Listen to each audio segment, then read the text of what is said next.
Hello, on this episode, I'm talking to Shayna Rattler. She's a leading expert in corporate sponsorship and influencer marketing. Hello, Shayna. Thanks for joining me. Hi, how is everybody doing today? Oh, it's a tiring day in the UK. It's just coming to the end of it. So I'm ready for a Friday night chill down before the weekend. Yeah, well, we're getting close. It's 10 o'clock in the morning on Friday in Oh. Dallas, Texas. So we're just a little bit behind you. Just started. You've got the whole day ahead of you. On your LinkedIn profile, it says that you've mastered what it takes to gain and keep attention of customers. Can you dive into a little bit of this? Tell us how that works. Absolutely. So, we live in an attention economy. We are inundated with thousands and thousands of messages, particularly marketing messages every single day. So whether you are a small business owner of one, or whether you are a corporation of $1 billion of revenue, it's hard to get and keep the attention of customers today, right? Like there's so much noise in the marketplace. Like, how do you stand out and gain new customers, keep the ones you have? And I have really, spent some time trying to figure out, well, how do you do that? Well, the first thing is that you have to really be clear on what it is that your clients want. Don't just assume that you have what they want and need. Like, do the work that it takes to find out what they want and need. And then where are they and how do they want to consume content? I work with a lot of clients, especially big corporations, that, they tell me about the product or service that they want to sell. They tell me who they want to sell it to. And then when I look at where they're spending millions of dollars on advertising and marketing, that's not even where their customers are swimming, if you will. And I just think that it's very important, if you're going to be in business for the long haul, you have to spend a considerable amount of time figuring out what your audience wants. Where are they? Like when we were growing up, then our moms always told us, don't stand in the traffic, like get out of the way of traffic or you're going to be hit. Well, in business, it's just the opposite. You have to put yourself in the traffic so you can be hit, right?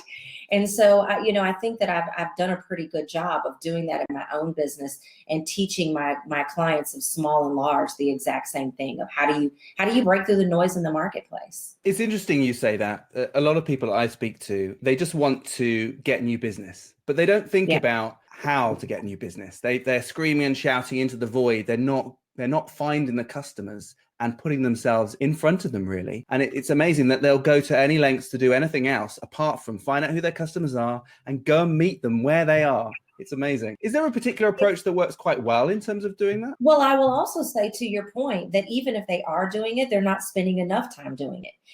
When I have new business owners that are coming to me, I say, why are we spending so much time and resources on building our products, building our programs, and then you have nobody to sell to? So when you're off of the runway and you're off to the races, now no one knows that you exist. So when you want to think about methods, it really just depends on who it is that you're selling to. Like, let's just take social media. It's 2019. You can't get away from social media. If you think you can, you can't. So you have to ask yourself, what is the age group of my audience and where are they when it comes to social media? My son is 22 years old. He's not on Facebook. He only lives on Snapchat and Instagram. Those of us who are 40 and older, we're very seldom on Snapchat or Instagram. We may be on Instagram a little bit, even if we understand it, but we're on Facebook. You have to really take the time to find out, where is your audience? Are they online at all? More than likely they are, but those are just some of the questions.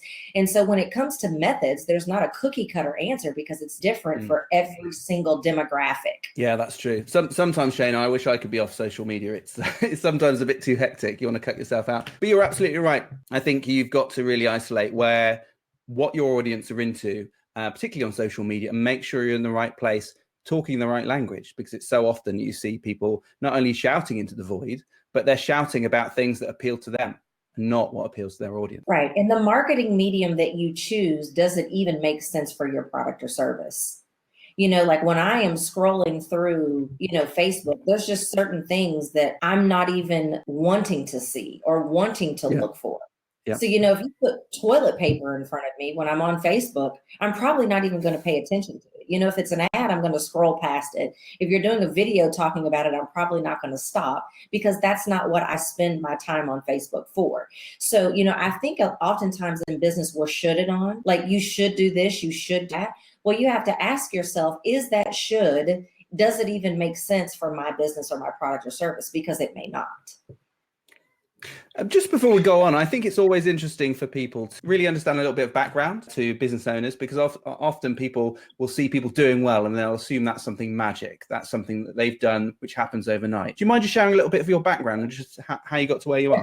Yeah. So I'm actually a physical therapist by trade. I went to physical therapy school. I graduated. And when I got out of school, like all these contracts were coming to me, like, we need your help over here. We need your help over there. And I'm like, well, obviously there's only one of me. So there's only so many contracts I can fulfill. And so they were like, well, just get the contracts and you do the evals and get other therapists to do the treatments. And so long story short, without going into all the boring details, within probably 4 to 6 months after graduating from physical therapy school, I had a healthcare staffing agency. Within 90 days of opening it, I had 23 therapists that worked for me. And so overnight I was a business owner. I had to figure it out. And so people were coming to me. They're like, you're 28 years old. You've got a big house. You've got a fancy car. You're running a business. Like, what does it take to start and grow a business? So I was coaching people before I even knew what coaching was. I sold my staffing agency, sold my mom along with it. I like to jokingly say, because she was my office manager. When I sold the company, she went along with it. So I jokingly say I sold my mom. And I went into business coaching full time. But the contracts were not falling into my lap like they were in healthcare. Like, I thought business was going to be a cakewalk because that had been my experience. So in 2011 is when I sold my staffing agency. I started coaching full time. And by 2012, I was filing bankruptcy because I knew that I was good at what I did, but people were like, oh, I would love to work with you, but I just don't have the money to do so. And unfortunately, when you're selling to other small business owners or individual consumers, many of them either don't value investing in themselves or they don't have the money to do so. So here I was, great at what I did. And here I am in the foreclosure line, filing bankruptcy so that I don't have to foreclose on my home. But failure was not an option. Being an entrepreneur was not an option. So here I am in my attorney's office, holding on to the end of my rope. Like, what in the world am I going to do? And so I thought to myself, well, if you can teach others how to be effective, efficient, productive, all of these things that you're doing for business owners, why don't you just do that for corporations? Because they do value investing in their people and they do have the money to pay you. So that's how I got into the world of contracting and corporate sponsorship. And when I saw what getting those big checks from the big boys can do to your bottom line, I have not turned back. I don't work with I do work with small business owners, but I'm teaching them how to get corporate checks, which is what we're going to, talk about today. So I just, failure was not an option for me. And I knew that I was kick ass at what I did. I was just selling the wrong thing to the wrong people. To the wrong people. That's a great insight point. How did you bridge that gap? Well, it took me 18 to 24 months of skinning my knees and wasting a lot of time and wasting a lot of money to figure out, how do you get your foot in the door with a corporation? How do you get them to work with you versus the vendor that they've always worked through before? And I read everything I could possibly read. I scheduled coffee with as many people in corporations that were responsible for contracts. I went to conferences where small business owners were there because they were getting corporate contracts. And I just learned everything that I could because it was a new world. A lot of what I realized is that the same things that we learn in sales and marketing as a small business owner is transferable to corporations, with the one exception of the fact that when you're selling to another corporation, so they call that B2B, business to business, it's all built on relationships. Very seldom is a corporation going online and searching for the next trainer, so searching for the next consultant. 85% of their sales comes from comes from relationships. And so I really had to figure out, how do I put on relationships? And what I want to learn, what I learned? You had to put on pants and get out from behind your computer. What? Like, you mean I can't just build this online? I can't just have an opt-in? I can't just have a podcast? No, dude, you've got to put on pants and get out from behind your computer and build relationships. I'm sorry. Yeah, you did the hard work. I became a sponge and I realized you got to put on pants and get out from behind your computer. Yeah. And that's not what we're accustomed to as small business owners. Yeah, it's so often people just expect it to land on them. They say, why isn't it happening? Why aren't people finding my website? Well, sometimes you just have to get out there to meet them. That's what we think. Thanks for sharing that. So just in the intro, I mentioned that you sort of really focus and you're an expert on corporate sponsorship and influencer marketing. I mean, I'm fascinated by this. And I think it's an area that a lot of people don't understand how it works, how people become influencers and how that can benefit big companies. But could you give us an insight into what you mean by corporate sponsorship, just to set the scene? Absolutely. So to set the stage, I want to just talk about why is this even important for a small business owner? For two reasons. One, the average small business owner is self-funding everything that they're doing in their business. Or worse, we're not doing everything that we would like to do in our business because we don't have the cash flow to support it. The other thing that I know about small business owners is that we're constantly creating new stuff, right? Like we're always in launch mode. It's always about the next launch. It's always about the next product, the next event. Create, create, create. Well, corporate sponsorship is the best form of leverage that's out there for small business owners because it's money for what you've already created.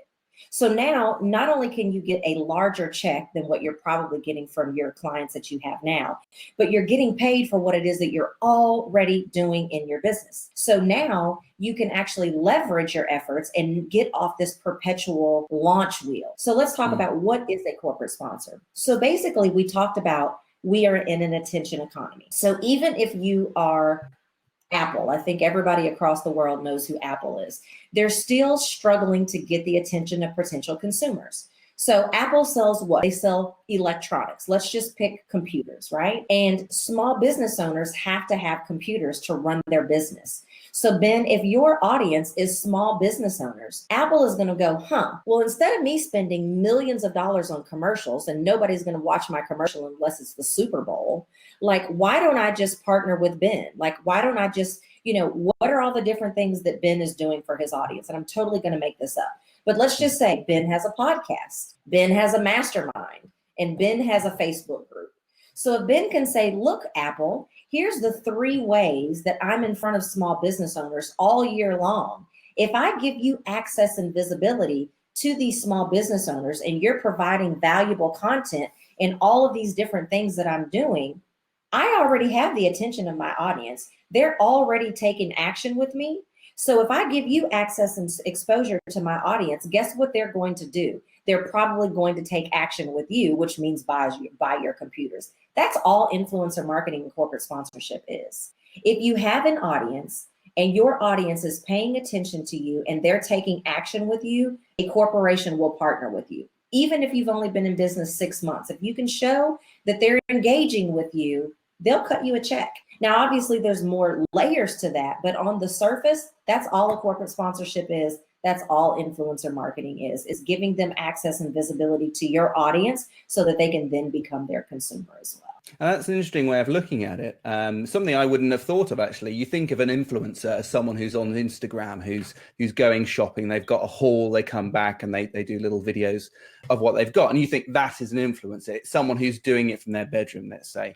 But what you're saying is that actually that can be someone who's got a small business and they build up the attention of their customers. They're already making money from those customers anyway. And you're saying this is another angle where you utilize everything you're doing already and you can just bring in the corporate sponsorship who can then get the attention of your customers as well. Because you have influence on your audience. If you're on social media, if you have a blog, if you have programs and courses, you have influence. You're an influencer over your audience. And, and so whether you are the YouTube sensation or whether you're a sales trainer or a business coach, a motivational speaker, or anything in between, or even if you have a smoothie shop, you have an audience that is engaging with you. It's true. And so a corporation is going to go, well, I may be able to cut Ben a check for $25,000 and actually sell $500,000 worth of computers, or I can spend $1 million on commercials. Who knows if anybody's going to see it? And I might sell 5 computers, which is going to be the higher ROI.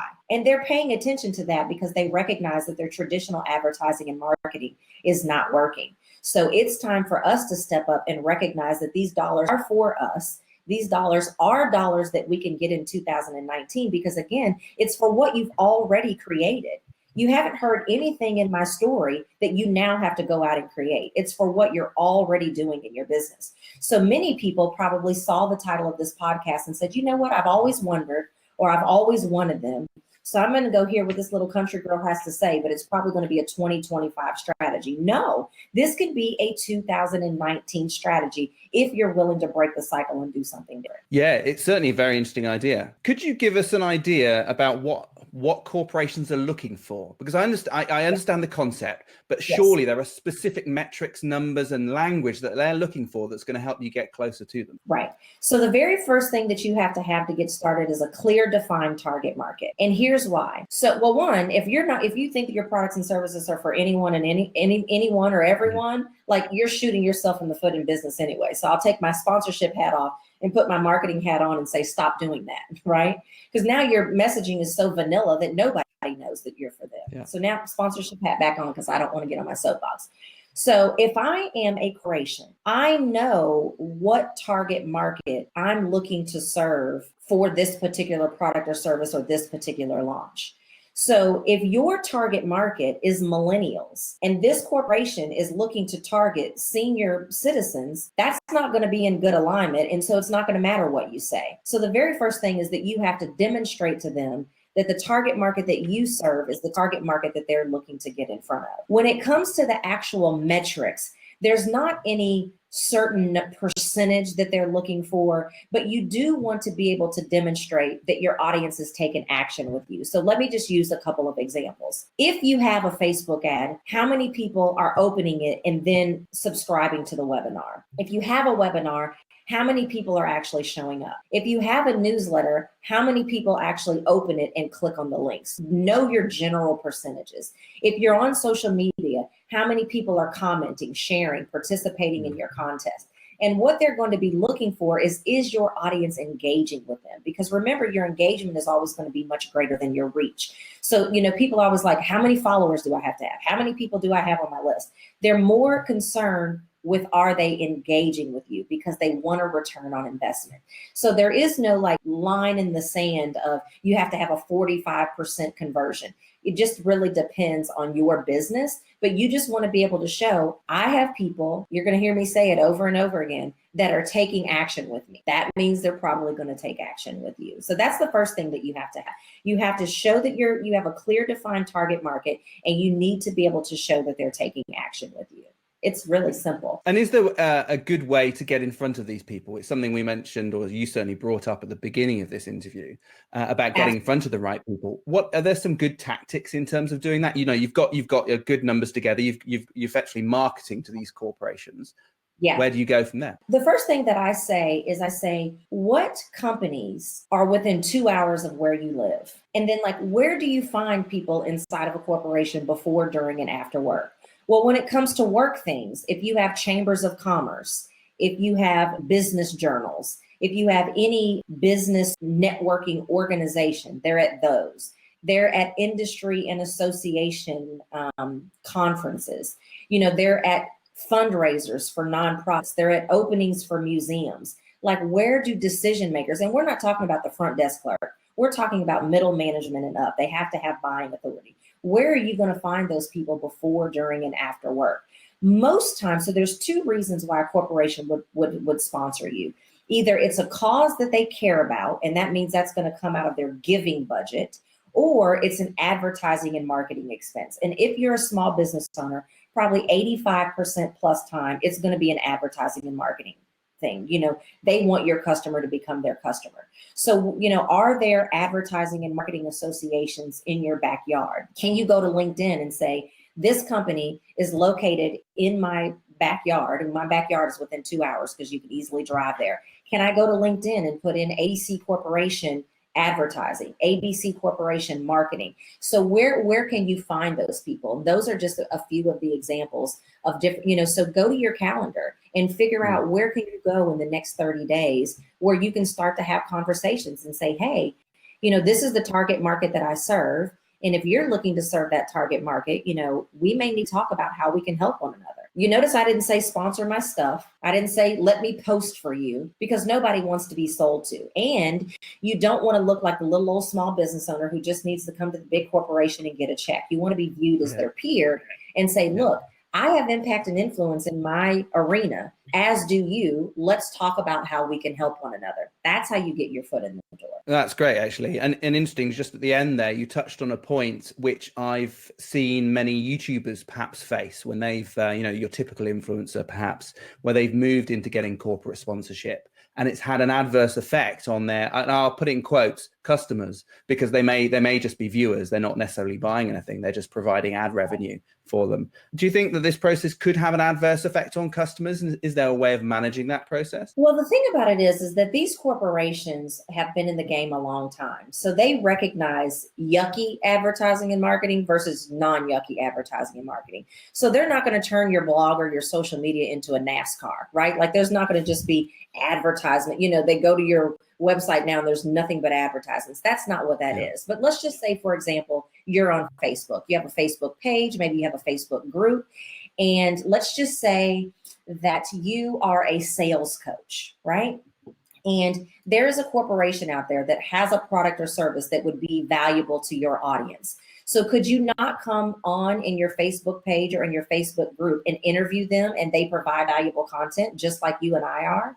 And at the end of that, they can say, and by the way, our product or service XYZ is going to help you streamline your process. And if you go to this link, you can get that for 25% off. That's not going to have an adverse effect because you're providing value. You know, the same rules of engagement for advertising and marketing, they know those rules of engagement just like you are.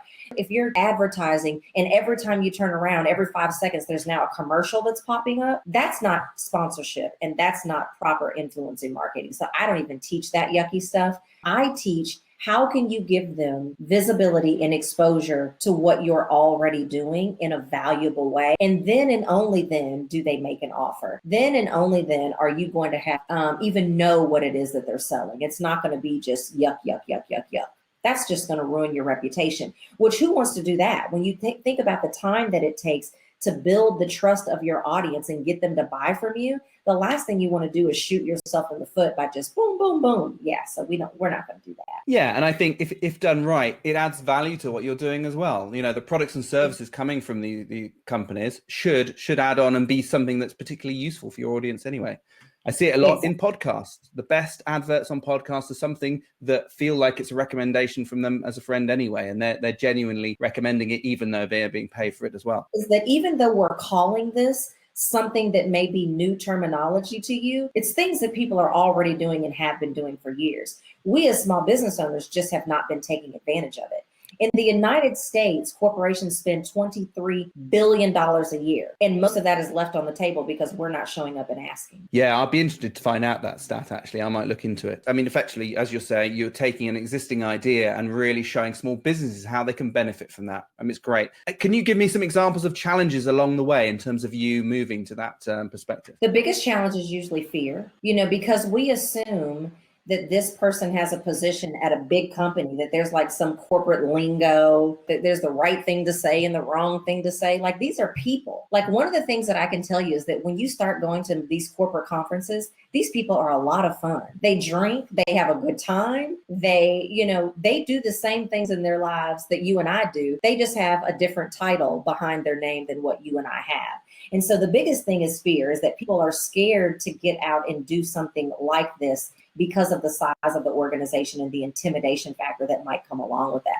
But what I tell my clients, and I talk about this in my book, is that go in and just have a conversation. So if you're talking about what it is that you do in the world and the impact that you're having and how you're getting results for people and the impact that that's having across the board, like, who can talk better about that than you? And so if you go in and you have those conversations, they're going to fall in love with you. They're going to fall in love with what you're doing, and they're going to want to find ways to play with you. So the biggest challenge is A, having the fear to get started, and B, not asking for enough. Now, it's very difficult for the sake of this conversation to get into pricing because there's variables that, that go into that. I talk about it in the book.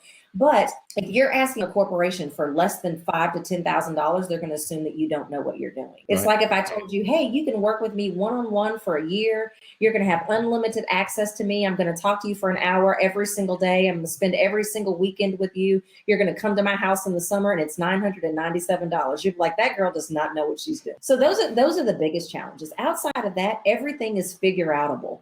I know that's not a word, but I like to say it. Everything is figure outable, because what I say is that when you get your foot in the door, let's just say you're at a meeting and you say, hey, Ben, I know that Coca-Cola is looking to get in front of more women this year. I serve women. It might make sense for us to talk about how we can help one another. And then when I get in the meeting with you and I'm like, well, hey, Ben, like, what have you guys been doing to reach men? What would you like to do more of? Oh, awesome. Well, I actually have this whole group of women over here on Facebook. And once a week, I go in and I do this, that, and the other thing. Like, do you think that having access to that group would help you meet your goals? Oh, really? Well, how many times a month do you think you would want to do that? So then, outside of that, you guys are just co-creating the solution. So I think we have to have it all figured out, and that's usually not the case.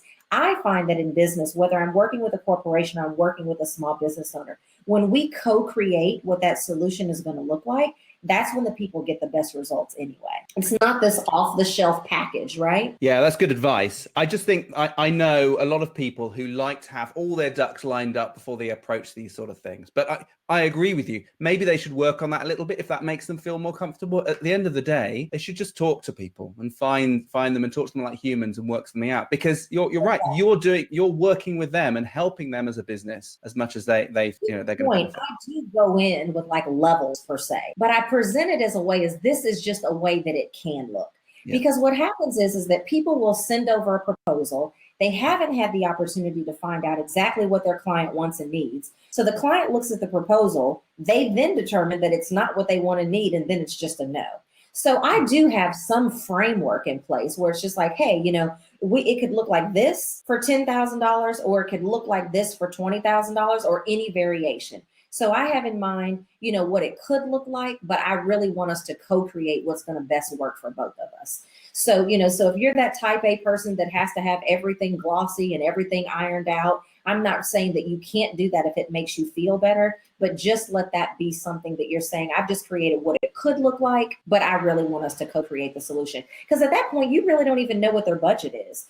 So if they tell you, hey, look, based on where we are in the year, we only have $10,000 left. Well, you don't want to go in with a $25,000 package and a $50,000 package, because then it's just automatically a no. Like, get over it. You just do it once or twice. You'll get over it. I've also learned in business that certainly when you're in a sales situation, which is what that would be, you shouldn't be too prescriptive. You should be asking questions. You should be really feeling them out first, because you might go in with a low figure and that makes it look bad, or you might go in the too high figure and they really just want to just try it out, test you out first before they put more money in. So it's really about making sure that they understand who you are and that they, I guess, like you as a person as well. The skill set that you should be implementing in your business anyway is transferable.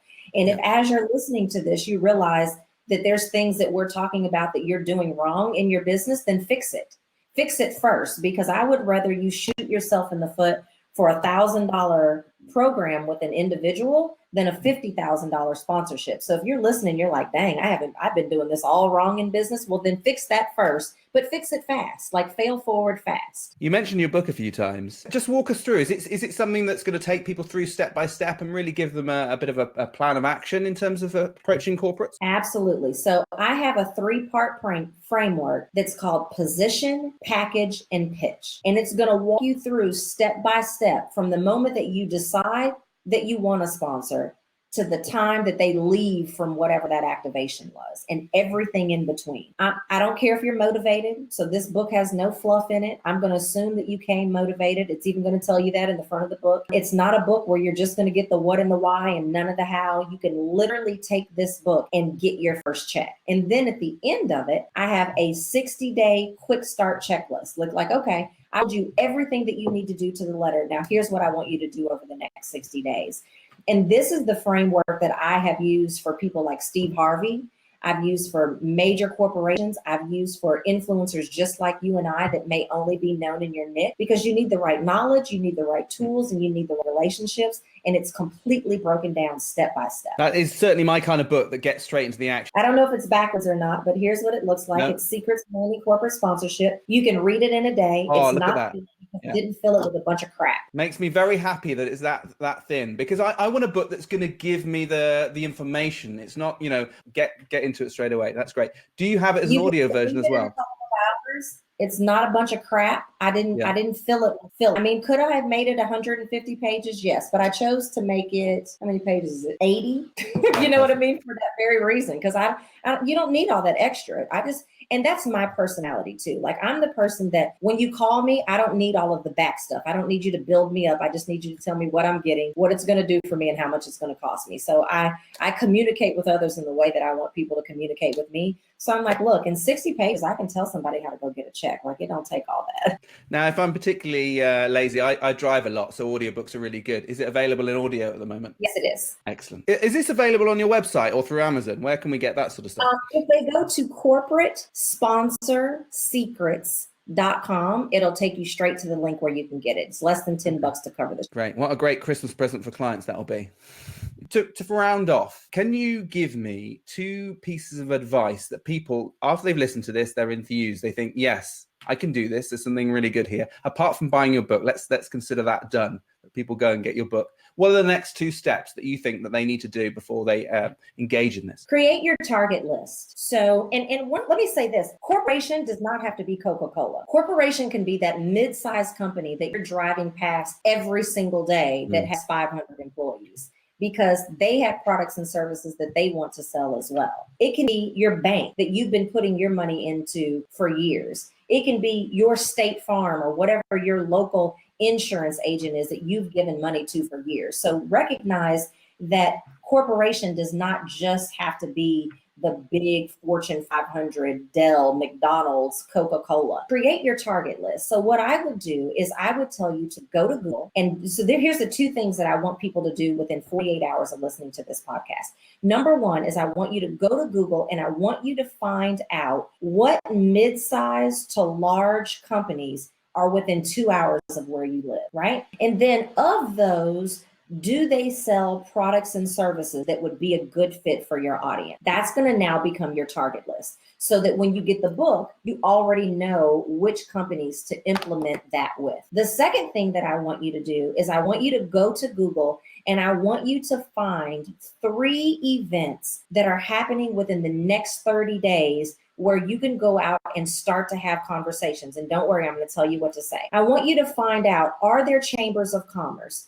Are there industry and trade show conferences? Are there advertising and marketing conferences? Are there nonprofits that are having a fundraiser? Because what I want you to do is I want you to, and if you're not talking to the advertising and marketing person, then you just want to know if they would be willing to make an introduction to the decision maker that's over advertising and marketing. Don't even tell them that it's about sponsorship and influencer marketing, because nobody wants to be sold to.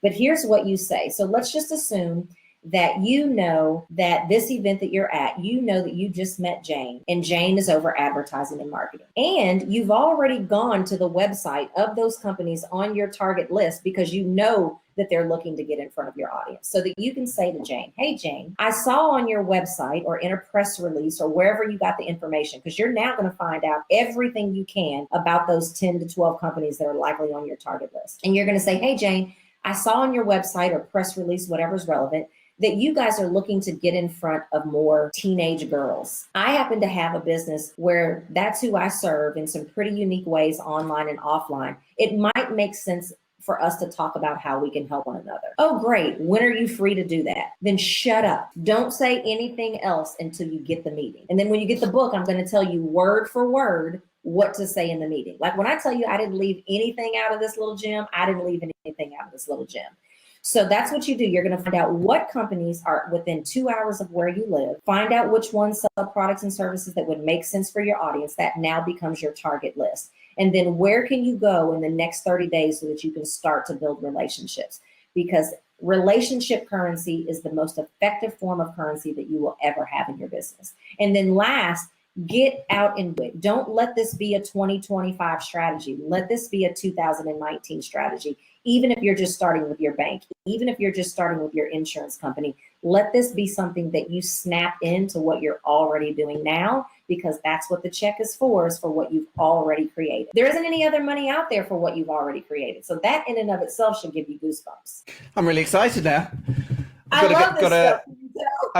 got my challenge for the weekend. Now you're going to be able to increase your income and work less doing it. I kind of like that. That's leverage. Yeah. And that's the key to growing and scaling your business is leverage, not doing more. And I think you're going to add more value to the customers you've already got in doing this sort of process anyway, because you've got more time for them. Thanks very much, Shayna. I mean, there's a ton here. I'm going to make sure a lot of people get hold of it. But that was great. Thank you very much. Hello, and thanks for listening. You can find more interviews just like this one with fascinating people and covering subjects such as blockchain, marketing automation, SEO, and scaling your business by visiting our website, ratherinventive.com/podcast. But to get the latest episodes the moment they are available, you should subscribe directly in Apple Podcasts, Overcast, or on YouTube. If you'd like to get in touch with me, I'm @Ben Kinnaird on Twitter, or you can email hello@ratherinventive.com.